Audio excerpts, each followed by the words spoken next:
হিন্দুরা যদি আমাদের মাহফিলে আসে, এদেরকে জায়গা করে দিবেন, খাওয়ার ব্যবস্থা করে দিবেন।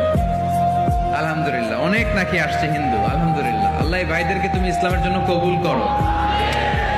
আমাদের মধ্যে যদি ইসলামের সৌন্দর্য দেখে, তাহলে তারাও কালিমা পড়ে মুসলমান হবে, ঠিক কিনা?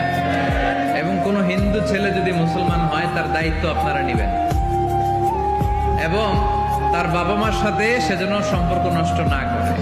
বাবা মা হিন্দু হোক, কোনো সমস্যা নেই, বাবা মার সাথে সুসম্পর্ক থাকবে, সুসম্পর্ক থাকবে। আল্লাহ রাসূল সাল্লাল্লাহু আলাইহি সাল্লামের স্ত্রী আয়েশা রাদিয়াল্লাহু তাআলা আনহার বোন আসমা, ওনার মা ছিলেন মুশরিকা।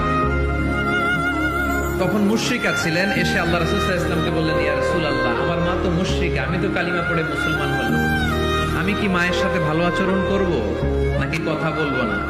বিষ্ণু সাল্লাল্লাহু আলাইহি ওয়াসাল্লাম বললেন, খবরদার, সিলিহা, হোক মুশরিক হোক কাফের,